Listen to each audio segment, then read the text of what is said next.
আসসালামু আলাইকুম প্রিয় মাথার বাড়িবাসী। আমার বাড়ি মাথার বাড়ি 1 নম্বর ওয়ার্ড, মৃত হাজী শফিউল আলমের ছেলে। আমার নাম মোহাম্মদ জুবাইর, আমি সৌদি প্রবাসী। আমার 2013 সালে অক্টোবরে আমার প্রথম বিবাহ হয়েছিল। অনেকদিন সংসার করার পরে হঠাৎ করে স্ত্রীর ক্যান্সার ধরা পড়ে। ওই অসুস্থ হওয়ার পরে উনি মৃত্যুবরণ করে। পরবর্তীতে আমরা সবাই শোকাহত। তখন আমি বিভিন্ন পেশারে ছিলাম, তখন বিবাহ হয় নাই। উনি মৃত্যুর আগে আমাকে শপথ করাইছিল, বলছিল আমাকে একটা ওয়াদা করো, আমার স্মৃতি ধরে রাখার জন্য আমার ছোট বোনকে তুমি বিবাহ করবা কিনা, যদি উনি রাজি থাকে। তখন আমি বলছিলাম হ্যাঁ ঠিক আছে, সমস্যা নাই, এটা পরে দেখা যাবে। তখন আমি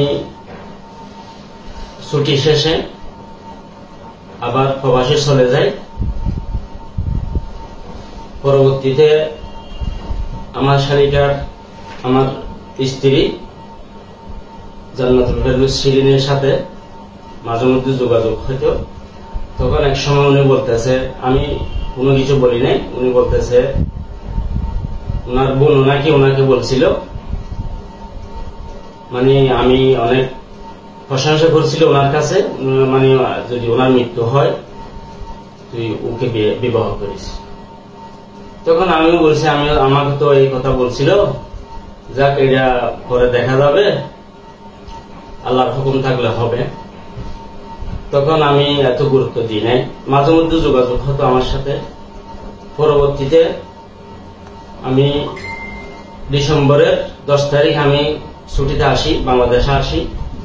আসার পরে মাথার বাড়িতে 18 তারিখ আমার সাথে আমার শালিকার জামাই কফিলের সাথে সিএনজি স্টেশনে দেখা হয় রাত 12টার সময়।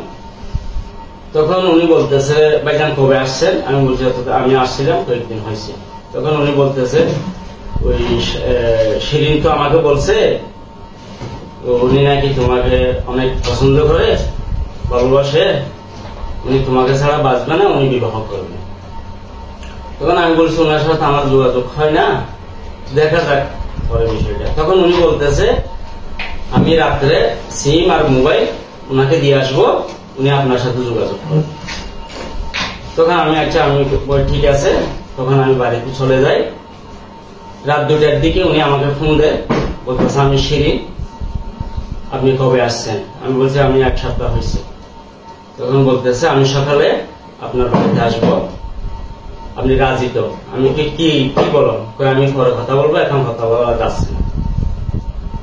পরে সকালবেলায়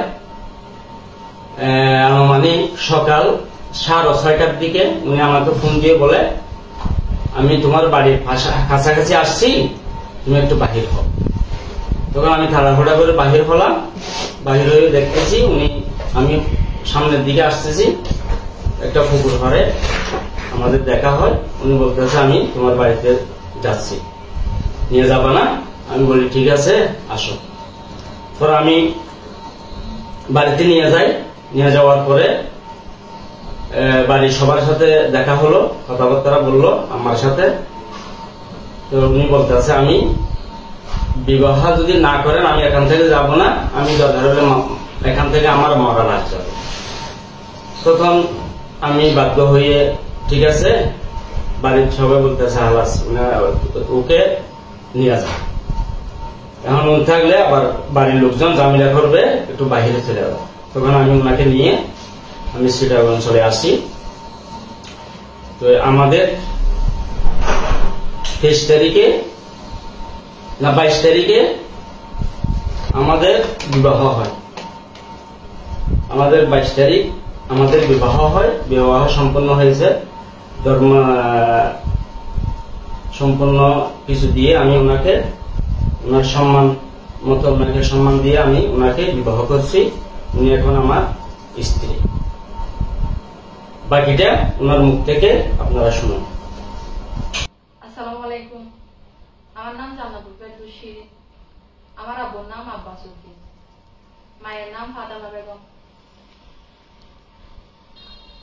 আমি জুবাইরকে ভালোবাসি, সেজন্য আমার ইচ্ছে মতো আমি ওকে বিয়ে করছি।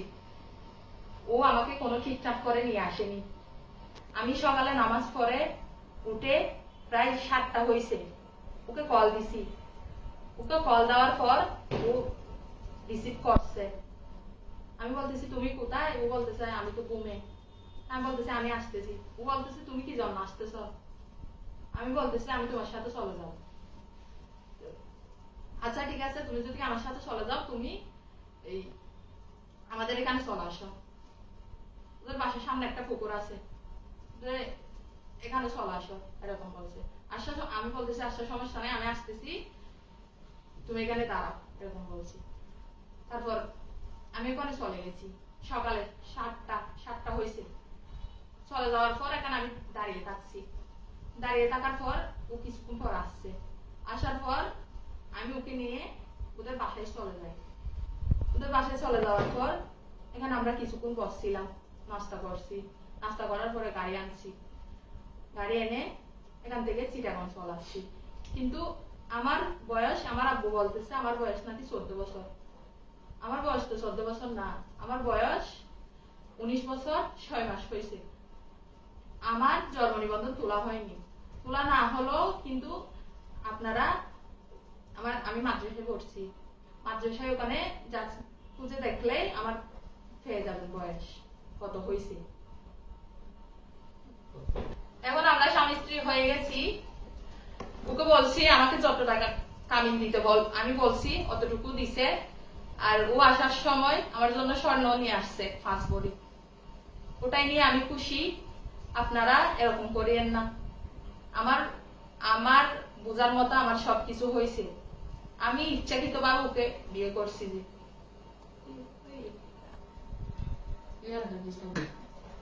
আমার হাজবেন্ডকে যেটা মামলা দেওয়া হয়েছে এটা সম্পূর্ণ মিথ্যা, বুঝছেন? ও কিন্তু আমাকে নিয়ে আসেনি। আমি ইচ্ছাকৃত ভাবে আমি ওর সাথে চলে আসছি। যে এটা ওকে হয়রানি করার জন্য দিছে। যে আমি এখানে ভিডিওতে আসতে চাইনি, আমি মাদ্রাসায় পড়ছি।